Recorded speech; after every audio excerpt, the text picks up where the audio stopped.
Hola and welcome back. Thank you for tuning in. Today we're going to be looking at Spanish wills. If you follow our videos and watched our recent market report, you'll have seen that I said we would do a special on wills. And for that, I've got with me today Lucy Ann Hayes-Logan from Two Alpajaras. Welcome, Lucy. Thank you for having me.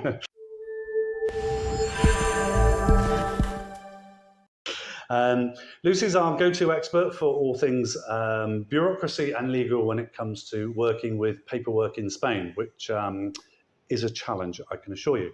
But one of the reasons for this is recent statistics from the notaries in Spain showed that over 50% of foreign homeowners in Spain do not currently have a will. Quite a shocking statistic. A very worrying statistic, yeah. Indeed. And there's lots of myths around wills. I get asked plenty of questions all the time that I think, where has that information come from?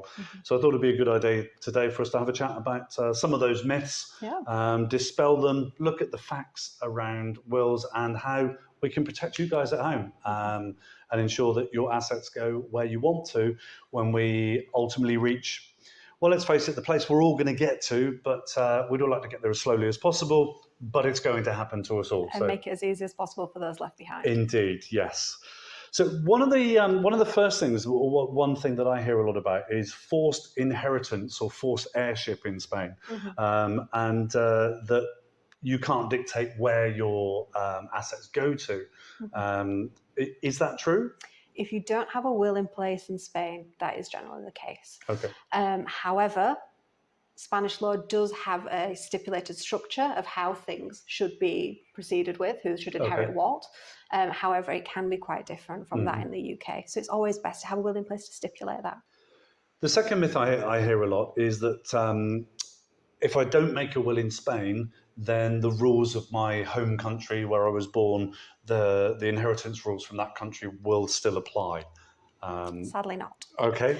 Unless it's stipulated in a will, or sometimes if you can legalise a British will or a foreign will in general, you can have them apostilled and notified in some cases to apply to your worldwide assets. However, in Spain, we always recommend to have a Spanish will for your Spanish assets because Spanish inheritance law is a little bit different to that we see around the rest of the world. Yeah. One of the things being that the children have priority over, said, a spouse. Your children would normally inherit 2/3 of your estate. Your spouse would then only have that remaining third. This is what commonly happens here in Spain. So we always recommend getting a will in place just to make sure everything goes where you want it to go after you've passed.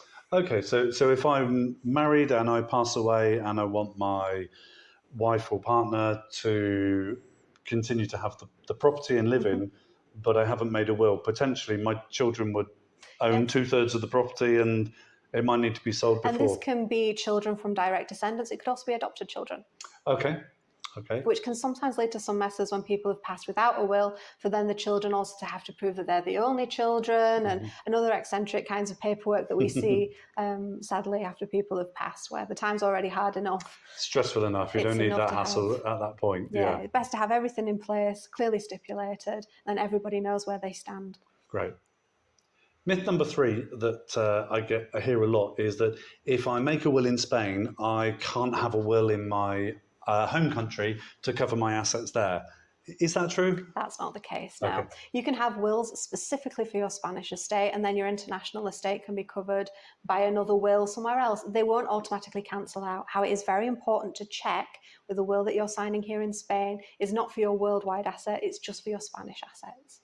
Okay, so it's important to know which will is referring to which assets. Exactly. You can have an international will that will cover everything except maybe from the Spanish estate, where the Spanish estate is stipulated in the Spanish will. And you can have them complement each other. One doesn't necessarily cancel out the other, but it's very important to check the wording just to avoid any confusions. Okay, so it's really important to get some advice on that to make sure it's done correctly. Definitely.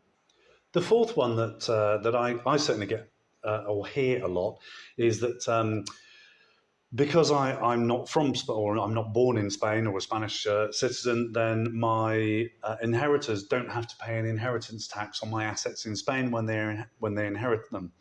Again, is that true? Not quite. Okay. It would be great if that was the case, but unfortunately not. More wishful Also, thinking than yeah, reality. Yeah. Spanish inheritance tax is quite complex, and it can depend on what region of Spain you're in, depending on how much tax you pay on certain things. It's also broken into different groups, depending what your relation is to the deceased.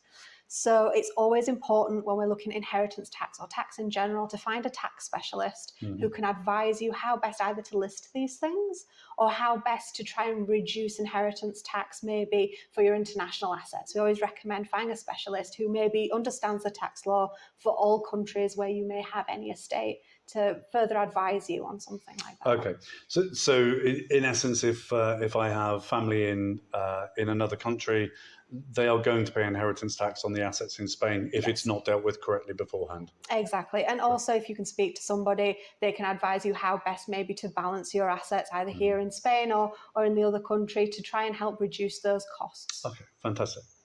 So myth number 5 that I hear a lot is that if I transfer assets from my name into my partner or spouse's name, that will avoid any inheritance tax. Again, is this true? It's not necessarily the case, no. Again, with most tax things, always resort to asking a tax specialist. And sometimes they can be quite hard to find, especially with international assets. Tax in Spain is slightly unavoidable. Unfortunately, we're very good at tax, and most things are taxed. And it can be very costly if you don't make the correct choices when it comes to your estate. So transferring to your spouse doesn't necessarily mean that they will be skipping out of inheritance tax. They're not that easy to avoid the inheritance It's tax. not that easy to avoid, no. Okay. Myth number 6 is that if I'm in a same-sex relationship, that I cannot leave my assets to my partner. It's not same-sex relationships are not recognised in Spain. That's not true. Is it? No, I didn't think that was true. It's not true. You can leave things to your spouse, your significant other, independent of the sex. It just makes sure it had to be worded correctly in your will.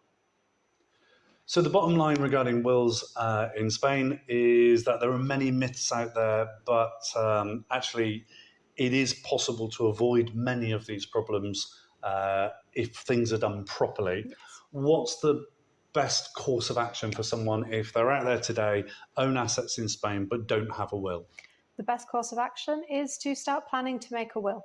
This either be seeking professional advice in regards to taxes or how best to list things, or just simply making a will that states for your Spanish assets what you wish to do when you've passed. In Spain, we've got 3 main types of wills. Okay. The most common being an open will, which is a will that is normally drawn up at a notary or prior to going to notary. We always recommend things to be in double column because then you know what you're signing. You have an English copy for any English-speaking relatives. It's nothing worse than dealing with bureaucracy, language barrier, and the loss of a loved one. So this is always quite a handy thing to do. Then we have other types of wills, like a closed will, which is where the person who is signing the will is the only one who knows what's in there and it's handed to the notary, or another type of will in Spain where it has to be handwritten and has to be verified by a judge. They're very particular types. The most common type we do have is an open will, though. We recommend just contacting somebody who is specialised. Make sure it's signed by a notary, make sure it's registered. Unfortunately, in Spain, years ago, there was a lot of people going around selling will services, which were then never registered, which left people in uncomfortable situations when their loved ones had passed. So always make sure it goes to a notary and the notary registers it in the registrar for the wills. Okay, so it's important that it's written correctly for both languages, refers to all the correct things and is registered correctly rather than just on the back of an envelope that can be handed in later. Exactly. Okay. It's best for everything to be specified, even if it is just you would like things to be applied under English law. That needs to be specified. What would happen to your property needs to be specified, and any other assets. It's always best to have everything in writing, nice and clear. The good thing is in Spain, if for any reason you were to change your will in the future, you can do that. When you change your will, it will cancel out the previous will. Okay. So it's always important to keep it up to date with what your wishes are after you've passed. Great. And I know from personal experience that it's very easy to get things wrong with a will, because I had some issues with mine, but which has been corrected now, thanks to your help. So if someone out there owns assets in Spain and is worried and wants to make sure they have the correct will and their assets protected, best just to contact yourself and you can help them? Definitely. Please feel free to get in contact. We can either review the will, and if we can assist, that's fantastic, we will. And in most cases, we can. Yep. However, if it does require legal or professional advice, we can refer you to a professional that we work with and that we trust, who can help you find out any minor details that there may be, but that's not usually necessary. That's great. Well, thank you very much, Lucy. Thank you for your time. I hope you guys at home found that useful. If you're one of the 50% of foreign homeowners who do not currently have a will, please get in touch with Lucy quickly or in touch with myself, and we'll be happy to have a chat through and see how we can help you and protect you. So thank you for watching. Thank you to Lucy for joining us on the sofa. Bye for now. Bye.